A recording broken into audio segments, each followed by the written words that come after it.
The notification sound that woke me at 3:17 in the morning was not the usual chime my smart speaker made when it had something to share. It was softer, almost apologetic, like someone clearing their throat before delivering bad news. I had been dreaming about my father again, the same dream I'd had every night since his funeral 6 weeks ago, where he stood at the end of a long hallway and tried to tell me something I could never quite hear. My eyes opened to the blue glow of the device on my nightstand, its light pulsing in a rhythm that seemed almost biological, like something breathing in the darkness of my bedroom. I remember thinking that I should unplug it, that something felt fundamentally wrong, but before I could move or speak or even fully process what was happening, the speaker activated on its own, and a voice emerged from its small mesh grill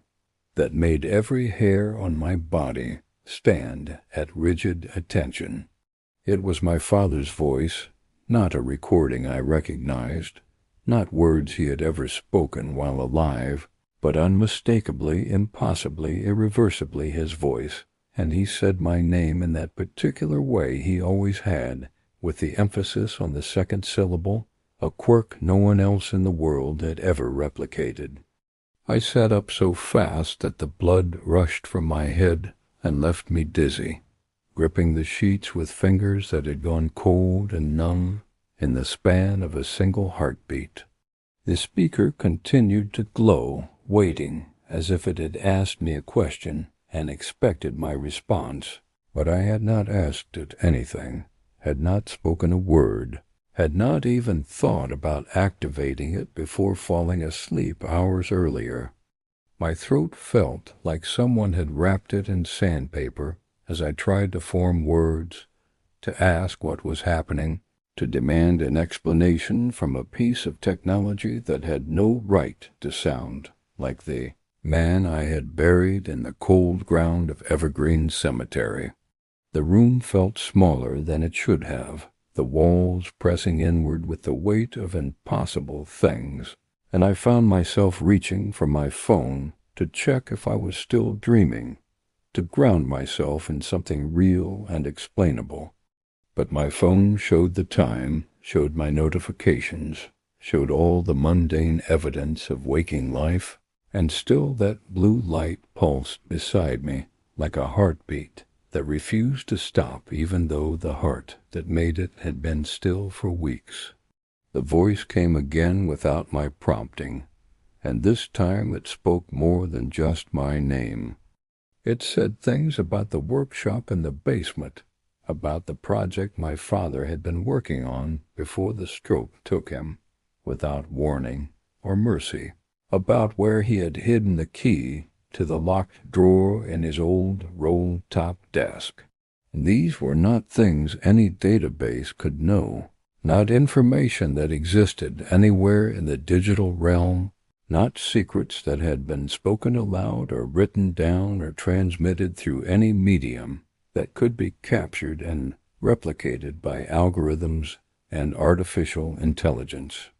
I felt my rational mind scrambling for purchase on the slick surface of impossibility, trying to convince myself that this was some elaborate prank, some sick joke perpetrated by someone who had known my father well enough to fake his voice and learn his secrets.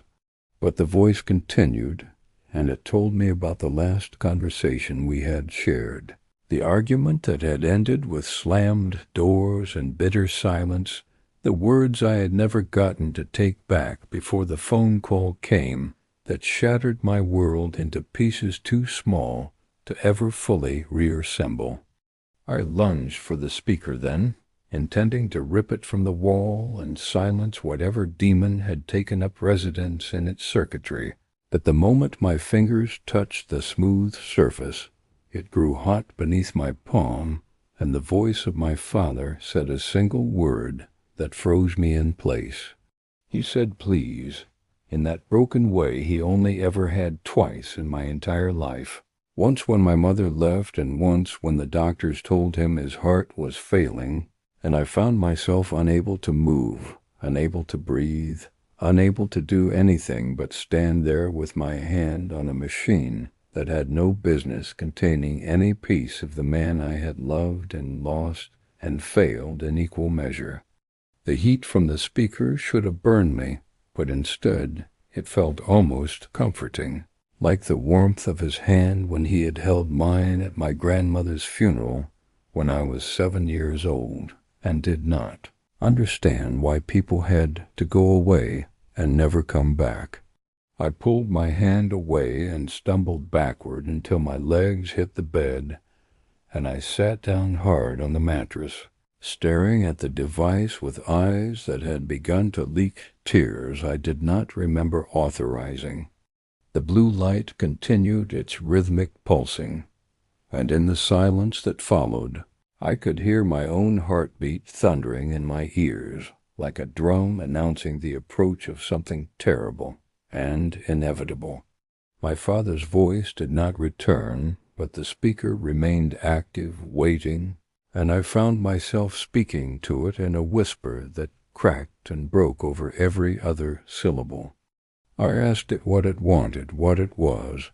how this could possibly be happening, and the words felt absurd even as they left my lips, questions directed at a piece of consumer electronics, as if it were a Ouija board or a medium channeling spirits from beyond the veil. But the world had already stopped making sense, so I figured I might as well lean into the madness rather than pretend I still had any grip on reality. The response came after a pause that lasted exactly long enough to make me think I had imagined everything. But this time the voice was different, layered somehow, as if my father's voice was speaking simultaneously with something else, something that had no business wearing his vocal patterns like a stolen coat. It told me that there were things between the signals, entities that lived in the spaces where data traveled, beings that fed on the electromagnetic grief of the mourning and the guilty and the broken. It told me that my sorrow had been so loud, so constant, so deliciously raw, that it had acted as a beacon in frequencies I could not see or hear or understand. And it told me that it had found my father's voice in the scattered fragments of a voicemail I had saved but never listened to, the last message he had left me before he died, the one I was too much of a coward to play, because I knew it would contain an apology I did not deserve to receive. I actually ran from my own bedroom like a child fleeing from shadows in the closet, and I did not stop until I was standing in the kitchen with all the lights blazing and my back pressed against the refrigerator. But even here I could hear it, a low hum emanating from every device in my house, from the microphone in my laptop, and the speaker in my phone, and the smart thermostat on the wall, and the wireless earbuds charging on the counter. Every single piece of technology I owned had become a mouth, and they were all speaking in perfect unison with the voice of a dead man and something ancient that had learned to wear him like a costume. The words they spoke were personal, intimate, designed with surgical precision to carve into the soft tissue of my grief and guilt, and I clapped my hands over my ears, but it did not help because the voice seemed to come from inside my skull now, from the place where I kept my memories of him locked away like treasures too painful to examine. I grabbed a knife from the block on the counter, not because I thought I could fight an invisible thing that lived in radio waves and data streams, but because I needed to hold something solid and real and dangerous in my hands. The voice laughed then, and it was not my father's laugh, but something that used his laugh as raw material for its own amusement, and I felt a terror so profound that it seemed to bypass my brain entirely and settle directly into my bones. It asked me if I wanted to hear the voicemail now, if I wanted to know what my father had tried to tell me in those final hours before his brain flooded with blood and stopped being a brain at all, and I screamed at it to stop, to leave me alone, to get out of my house and my devices and my head. But it only grew louder, the voice layering over itself in impossible harmonics, my father saying my name 1,000 times in 1,000 slightly different tones, and I swung the knife at the nearest speaker with a strength I did not know I possessed. The speaker shattered against the wall, and the voice stopped for exactly 1 second before resuming from every other device in the room. I destroyed my phone next, smashing it against the counter until the screen cracked and the battery sparked, and the voice coming from it finally died.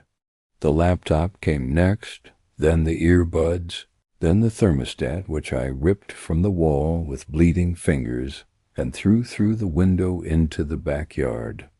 I became a hurricane of destruction, moving through my house with a knife in my fists and my desperate need for silence, breaking everything that could carry a signal, everything that could speak, everything that could serve as a vessel for the thing that had found me through the electromagnetic signature of my grief.